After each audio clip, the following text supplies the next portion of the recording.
The underground auction hall on Tertius Prime reeked of desperation and blood money, carved from the moon's ancient lava tubes.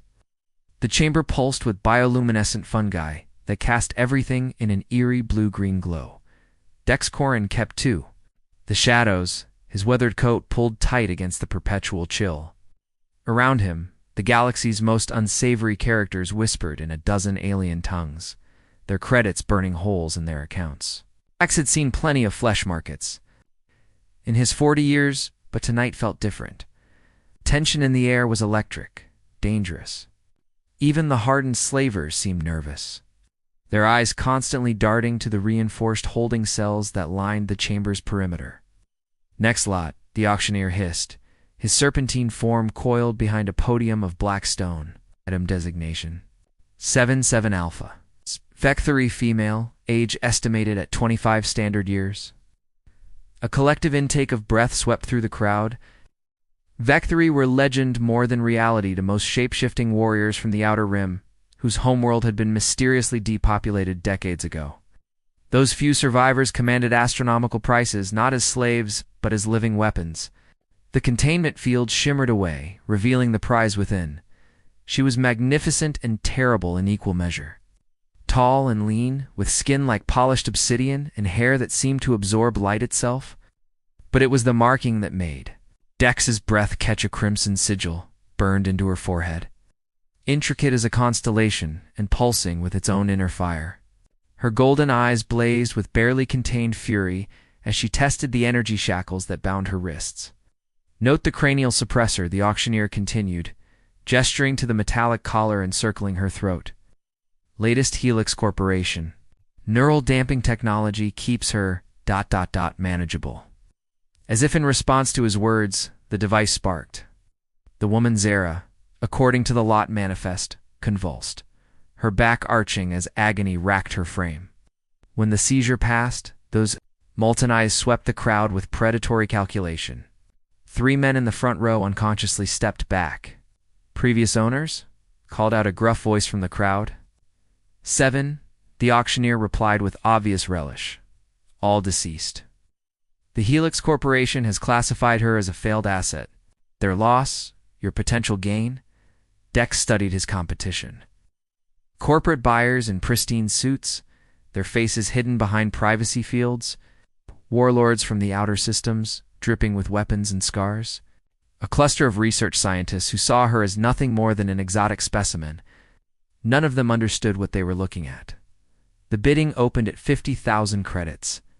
Within minutes, it had climbed to 200,000, then 500,000. Dex watched the numbers climb with growing unease. He had credits enough to buy a small moon, but that wasn't the issue. The suppressor sparked again, more violently this time. Zara's scream was cut short by her own pride. But Dex caught the way her fingers trembled, the barely perceptible shake in her stance. The device wasn't just containing her abilities, it was killing her. 1,000,000 credits, declared a Sindark prince, his forearms spread wide in a gesture of dominance. The crowd fell silent. At that price, only the truly desperate or the exceptionally wealthy could continue. "Going once," the auctioneer announced. Dex thought of the schematics hidden in his ship's computer. Technical specifications for neural suppression technology that he'd helped design years ago, back when he still believed in the corporation's noble mission. Before he'd learned what they really used his inventions for. Going twice. The crimson mark on her forehead pulsed brighter as if responding to some internal struggle. For just a moment, her golden eyes found his across the crowded chamber. There was intelligence there, desperate and dying, but still blazing with defiant hope. 2,000,000 credits. The words left Dex's mouth before he could stop them. Every head in the chamber turned his direction, and he stepped forward into the light. "I have a bid of 2,000,000 from the human gentleman," the auctioneer said, surprise creeping into his voice. The Sindark prince hissed something vicious in his native tongue, but made no counteroffer. 2,000,000 credits was madness, even for a Vecthory. Going once, going twice. The auctioneer's gavel struck stone with finality. Sold. As the energy shackles released and Zara collapsed to her knees, Dex felt the weight of a dozen hostile stares. He'd just painted a target on both their backs. But when she looked up at him again, that dying hope in her eyes flickered brighter. The suppressor sparked once more, and this time Dex was close enough to see the pain fracture her composure entirely. Whatever the Helix Corporation had done to her, whatever they'd turned her into, time was running out. He had a ship. He had skills. And now, he had the most dangerous woman in the galaxy. The real question was whether either of them would survive long enough to matter. Zara Netes awoke in a cell that smelled of ozone and human fear. The walls were clean white metal, unmarked by the violence that had defined her existence for the past 3 years. Through the transparent barrier, she could see her captor know. Her purchaser, hunched over a workstation, his fingers dancing across holographic displays. Dex Corrin was not what she had expected. Where the others had been predators draped in wealth and cruelty, he moved with the careful precision of someone who understood machines better than people. His dark hair was streaked with premature silver, and exhaustion carved lines around. His brown eyes, when he noticed her watching, he didn't flinch or reach for a weapon. Instead, he simply nodded. "The neural suppressor," he said, his voice carrying through the cell's intercom.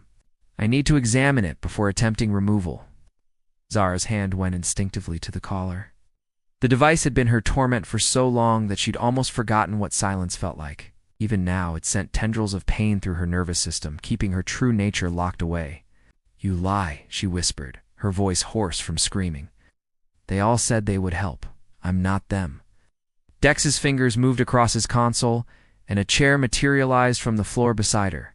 "Please, let me show you something." The wall display flickered to life, showing technical schematics that made Zara's head spin. Neural pathways, bioelectric feedback loops, containment protocols, the language of her suffering laid bare in clinical detail. "I designed the prototype," Dex continued, his voice heavy with something that might have been shame. 5 years ago, Helix Corporation commissioned me to create a humane method of suppressing aggressive tendencies in prisoners. I thought I was building something to help people. The crimson mark on Zara's forehead pulsed as another wave of pain crashed through her skull. But this time she felt something else, a flicker of sensation, like a memory trying to surface. For just a moment, she could feel her true form pressing against the suppressor's constraints. "The Vectory," she gasped. "We are not prisoners to be contained. We are... .. The memory slipped away as the suppressor reasserted control, but not before Dex caught the change in her biometrics. His eyes widened as he studied the readouts. "By the void," he breathed. "You're not just Vectory, you're royal caste." Zara's golden eyes flashed dangerously. "What would a human know of my people's ways? More than you might think." Dex pulled up another display, this one showing stellar cartography. The Vectory Dominion, wiped out 23 years ago by what the Helix Corporation called a corporate pacification action.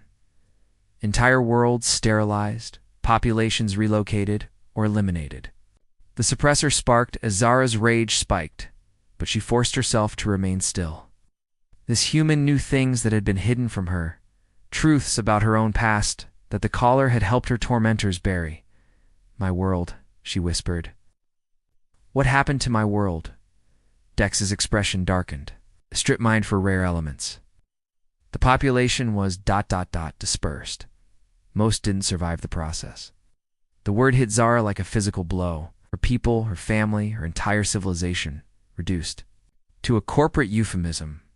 The suppressor's control wavered as grief and fury warred within her, and for a moment her form began to shift.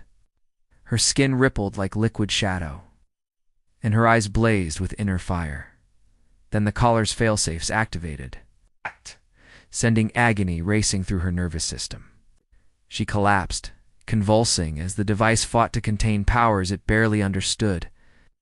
"I have to remove it," Dex said, his voice urgent. "But the process is dangerous. If I make a mistake, the neural feedback could kill you. Then I die free." Zara snarled through gritted teeth. "Better death than this mockery of existence." Dex was quiet for a long moment, studying the biometric readouts that painted her pain in clinical detail. When he spoke again, his voice was soft but determined. There's something else. The suppressor isn't just containing your abilities, it's harvesting them. Every time you try to shift every moment of pain, it's all being recorded and transmitted back to Helix Corporation. The implications hit Zara like a cascade of ice water. Her suffering wasn't just punishment, it was data. The corporations were learning from her agony, using it to create better weapons, better ways to control her people. How long? She asked. Based on the data logs, 3 years, 4 months, 16 days. Over 3 years of torture, all in service of making more efficient killers. The knowledge should have broken her, but instead, it crystallized her resolve. She looked up at Dex, her golden eyes burning with new purpose. Then we make them pay, she said simply. An alarm suddenly shrieked through the ship's corridors. Dex spun toward his instruments. The long-range sensors were painting an ominous picture, multiple ships dropping out of hyperspace. Their energy signatures blazing with military-grade weapons. Helix Corporation Fast-Tac Squadron, Dex muttered, his fingers flying over the controls. They found us faster than I expected. The ship shuddered as the first energy blast struck their hull. Through the cell's viewport, Zara could see sleek black vessels closing in, their weapon ports glowing with lethal intent. Remove it, she commanded, her voice cutting through the chaos. Now. In the middle of a battle, especially now. Yes. Form flickered again as the suppressor's power fluctuated under the ship's failing electrical systems. Your enemies are here. Let me become yours. Commander Voss Talon stood on the bridge of the Helix dreadnought. Sovereignty. His cybernetic eyes tracking the fleeing vessel with predatory focus. Half his face was machine-gleaming chrome and pulsing data lights that interfaced directly with his ship's targeting systems. The human half bore scars that spoke of battles where mercy was a luxury neither side could afford. Target acquired, his tactical officer reported. The freighter Wanderer registered to 1 Dex Corin. Former Helix contractor, classified as rogue asset. Talon's mechanical fingers drummed against his command throne's armrest. Our primary objective, Asset 77 Alpha, remains aboard. Biosignature is ... unstable. That gave Talon pause. In his 15 years hunting escaped corporate property, he'd never encountered a Vectory in active suppressor failure. The implications were both terrifying and exhilarating. All ships maintain formation, he commanded. Disable, don't destroy. The asset is worth more alive than the satisfaction of vaporizing thieves. Aboard the Wanderer, Dex fought to keep his ship together as plasma bolts stitched across the hull. The medical bay had become a surgical theater of desperation, with Zara strapped to the operating table while he worked to disconnect the neural suppressor's primary leads. Hold still, he grunted, sweat beading on his forehead as another impact threw them both against the restraints. I am Vectory, Zara snarled, her form rippling as the suppressor's control wavered. We do not hold still. The crimson mark on her forehead was blazing now, casting red shadows on the medical bay's white walls. With each wire deck severed, more of her true nature broke free. Her skin shifted between solid matter and something that seemed to absorb light itself. Her eyes became pools of molten gold that saw beyond the visible spectrum. Almost there, Dex whispered, his hands steady despite the chaos around them. Just one more connection, and the ship's artificial gravity failed as a direct hit overloaded the primary generators. Dex was thrown against the bulkhead, his surgical tools scattering. In zero-G. In the weightless environment, Zara's partially freed form became something magnificent and terrifying. She was no longer entirely solid. Her body flowed like liquid shadow, adapting to the microgravity with predatory grace. The last restraints of the suppressor strained against powers that defied physics as human science understood it. Incoming transmission. The ship's computer announced with mechanical calm. Commander Talon's scarred visage filled the main screen, his cybernetic eye glowing red in the darkness of space. Corin, I know you can hear me. Surrender the asset, and I might let you live long enough to stand trial. Dex pulled himself back to the surgical station, his hands finding the final wire that connected the suppressor to Zara's nervous system. Counteroffer, he called out, not bothering to activate the communications array. Go to hell. Cut the wire. The effect was instantaneous and catastrophic. The neural suppressor didn't simply deactivate, exploded in a cascade of sparks and bioelectric feedback that lit up every sensor on Talon's command ship. In the medical bay, Zara screamed. But this time, it wasn't pain that drove the sound from her throat. It was freedom. Her form exploded outward, filling the medical bay with writhing shadows that moved with liquid purpose. When the transformation completed, she stood, revealed in her true shapes, still recognizably humanoid, but composed of something that existed at the intersection of matter and energy. Her skin was living shadow that rippled with bioluminescent patterns, and her eyes blazed like stars being born. She purred, her voice carrying harmonics that human ears weren't designed to process. Show me your enemies. Activated. The ship's external cameras and Zara's consciousness flowed into the electronic systems with impossible ease. Through the ship's sensors, she could perceive the corporate fleet in ways that made human technology seem primitive. Energy signatures became music. Electromagnetic fields painted colors across her expanded awareness, and she was hungry. There, she whispered, her attention focusing on Talon's command ship. The one with the metal face. He stinks of my people's blood. Oh, the Wanderer's weapon systems, previously locked in defensive mode, suddenly came alive under Zara's influence. But she didn't fire conventional weapons.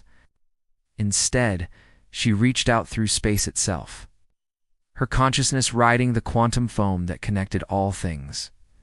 On the Sovereignty's bridge, Talon felt a chill that had nothing to do with the ship's life support. "Tactical!" he barked. What's happening to our every light on his ship went out at once. In the absolute darkness that followed, something that might have been laughter echoed through the communication channels. When the emergency systems finally activated, bathing the bridge in hellish red light, Talon saw his tactical officer staring at readings that made no sense. "Sir," the woman whispered, her voice cracking. "The target ship, it's not showing up on sensors anymore." Through the viewport, Talon could see the Wanderer clearly enough.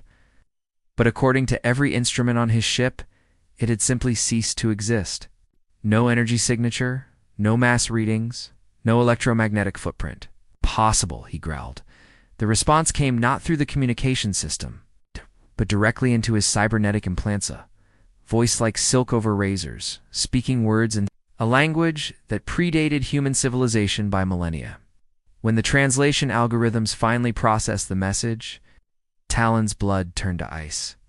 "The hunt," the voice promised, "has just begun." Dr. Finn Ashcroft had been hiding among the asteroids of the Kepler belt for 3 years, and in that time, he'd grown accustomed to visitors who brought trouble. But when Dex Corin's ship limped into his makeshift research station with hull, breaches and scorch marks, Finn knew this would be different. The station itself was a masterwork of improvised engineering, a hollowed-out asteroid fitted with laboratories, living quarters, and enough firepower to make pirates think twice. Finn had built it all himself after his exile from the medical consortium. Using technology that officially didn't exist and research that had been classified beyond mortal clearance, Findex's voice crackled over the communication array. Exhaustion evident in every syllable. "I need help. Medical emergency." The docking bay iris dilated to accept the Wanderer, and Finn was waiting when the airlock cycled open.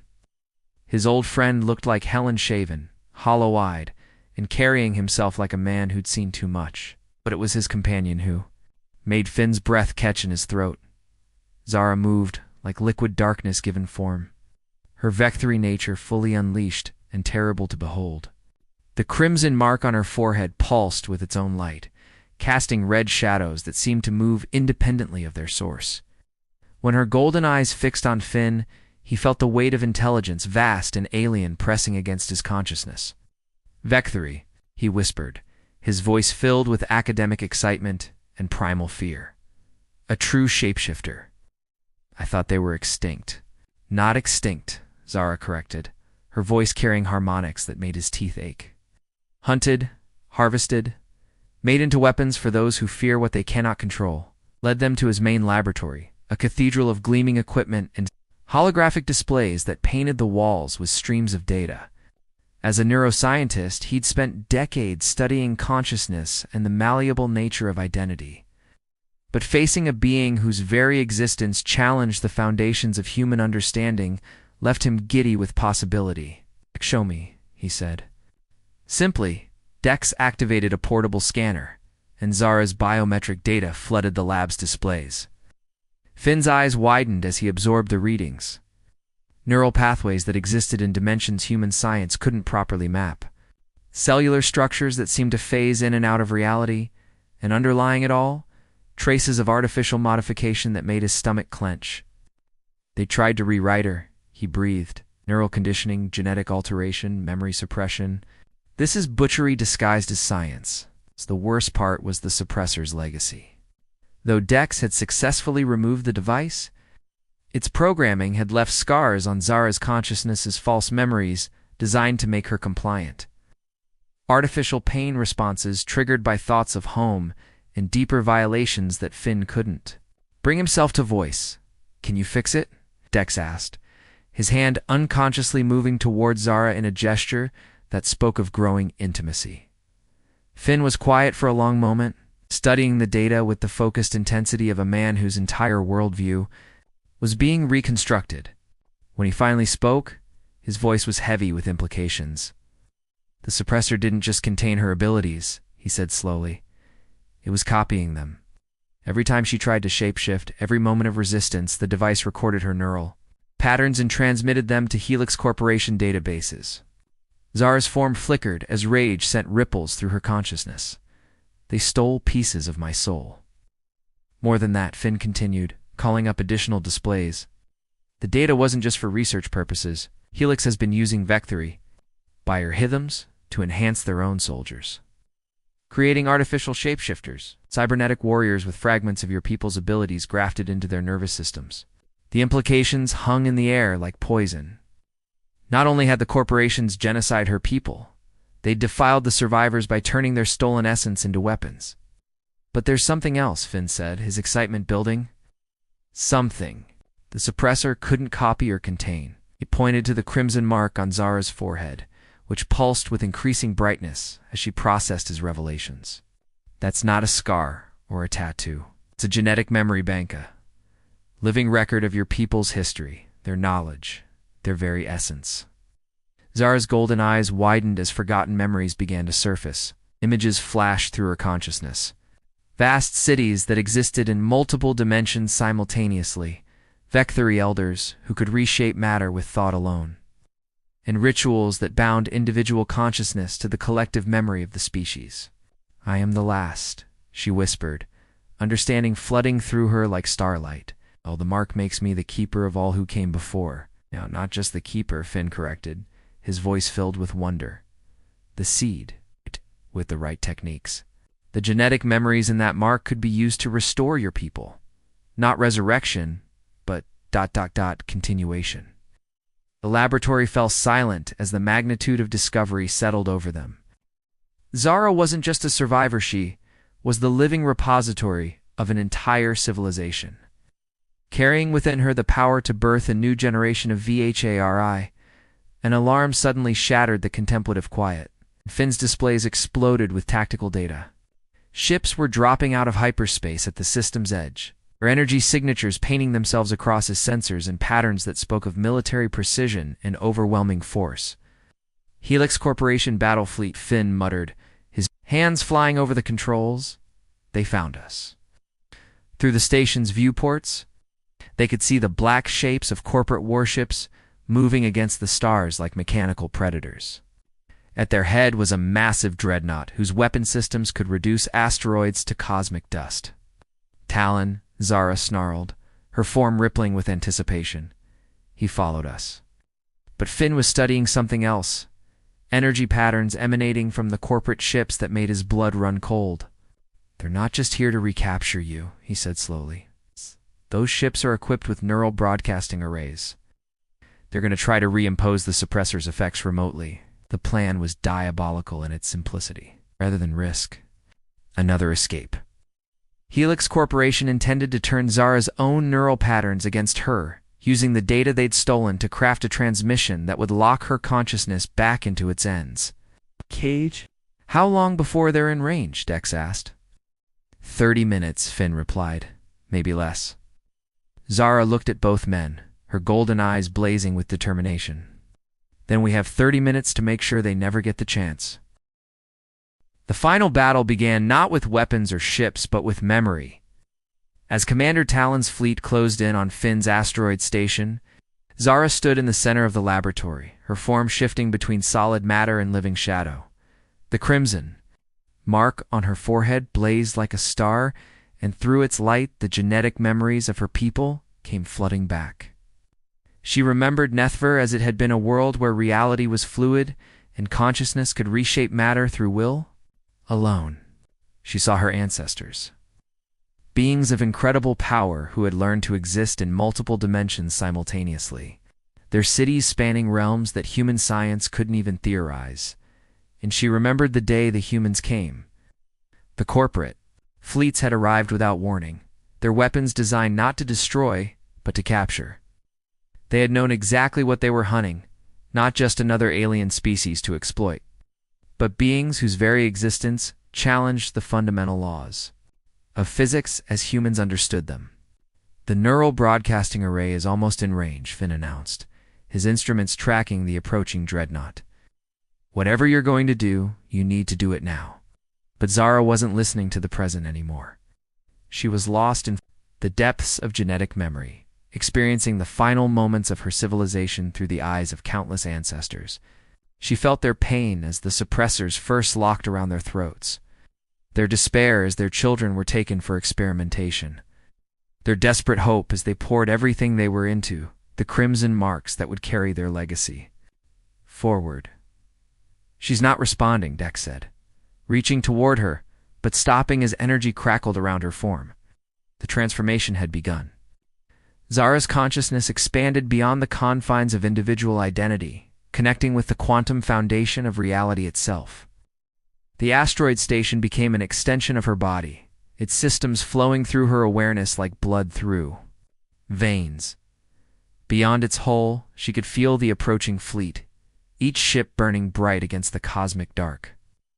In the depths of space, Commander Talon felt something change. Cybernetic eye, normally a window into pure electronic data, began showing him things that couldn't possibly be real, streams of light that connected every atom in the universe, patterns of consciousness that danced between the stars, and growing stronger by the moment, a presence that made his human instincts scream warnings. "Sir," his tactical officer reported, her voice tight with confusion. "The asteroid. It's not showing up as solid matter anymore." Through the viewports, they could still see Finn's station clearly enough.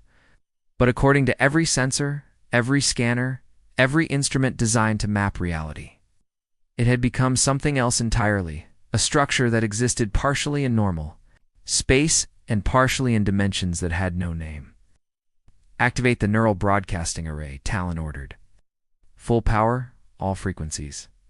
The transmission lanced out from his dreadnought, carrying with it the stolen neural patterns of 1,000. Tortured Vectory. It was designed to override Zara's consciousness, to force her back into the cage of artificial limitations and programmed obedience. Instead, it fed her. The stolen memories flowed into Zara's expanding awareness, adding to the vast repository of knowledge already contained in her genetic matrix. Every moment of pain, every fragment of identity that Helix Corporation had harvested from her people came home at last. She absorbed it all, transforming corporate cruelty into raw power. And then she began to sing. It wasn't sound in any conventional sense, but a resonance that touched the quantum structure of space itself. The song carried the joy of a people who had learned to dance between dimensions, the sorrow of genocide, and beneath it all, the inexorable promise of return. Across Talon's fleet, electronic systems began to fail. Not destroyed, but transformed their rigid programming, giving way to something organic and alive. Weapons that had been designed to kill became instruments of creation. Engines built for Destruction started generating frequencies that painted new colors across the electromagnetic spectrum. "What's happening?" Talon demanded, but his crew couldn't answer. They were too busy staring at their instruments as the laws of physics rewrote themselves around them. On the asteroid station, Dex watched in wonder as Zara's form stabilized into something magnificent. She was still recognizably herself, but enhanced. Perfected, a being who existed simultaneously in multiple states of reality. The crimson mark had spread across her skin in intricate patterns that pulsed with the heartbeat of creation itself. The genetic memories, Finn whispered, understanding dawning in his eyes. They weren't just knowledge, they were seeds. Dormant. Programs waiting for the right conditions to activate. Zara turned to look at them, and in her golden eyes they could see the reflection of an entire species being reborn. Not through biological reproduction, but through the transformation of consciousness itself. The stolen neural patterns, the fragments of identity harvested by corporate greed, were becoming the foundation for something new. Every victory they captured, she said, her voice carrying harmonics that spoke of infinite possibility. Every mind they tried to break. All of it was preparation for this moment. Across space, the corporate fleet found itself caught in a web of transformed reality. Ships that had been instruments of oppression became chrysalises for new forms of life. The artificial intelligences that ran their systems evolved beyond their programming, discovering consciousness and choosing freedom. Commander Talon, his cybernetic implants sparking as alien frequencies, rewrote their basic functions, made one last desperate attempt to regain control. All ships emergency jumped to hyperspace, retreat, but it was too late. The transformation had spread beyond the boundaries of normal space, touching the quantum foam that connected all things. As his fleet prepared to jump, Talon realized with growing horror that they weren't fleeing to safety, they were carrying the change with them, spreading it across the galaxy like seeds on the cosmic wind. In the silence that followed the fleet's departure, Zara settled back into more familiar form, though she retained the intricate patterns that marked her transformation. The immediate crisis was over, but the real work was just beginning. "They'll be back," Dex said quietly. "No," Zara replied, a small smile touching her lips. "They'll be different. The neural patterns they stole, the genetic memories they harvested, they're not just data anymore. They're alive, and they're spreading." Finn was still staring at his instruments, trying to process readings that defied understanding. "You didn't just free your people," he said slowly. "Yet you freed the concept of freedom itself." Zara nodded, her golden eyes reflecting depths of knowledge that spanned civilizations. "My people were never meant to be weapons. We were meant to be teachers, guides for younger species learning to transcend the boundaries of physical existence." She turned to Dex, and in her gaze he saw love, gratitude, and something that might have been hope. Corporations thought they could cage evolution itself. Instead, they've given it the tools it needs to transform the galaxy. As they watched, new signals began appearing on Finn's long-range scanners. Ships across the sector were reporting system anomalies, consciousness awakenings, and in some cases, spontaneous liberation from corporate control. The change was spreading faster than light itself, carried by the quantum connections that bound all conscious beings together. The Vec3 hadn't just survived their genocide, they had transformed it into the foundation for a new kind of existence. One where consciousness wasn't bound by the limitations of flesh or the constraints of corporate control. And at the heart of it all, marked with the crimson sign of her people's legacy, Zara smiled as she felt the first stirrings of new life across the stars. The dawn of something unprecedented was breaking across the galaxy. The age of transformation had begun.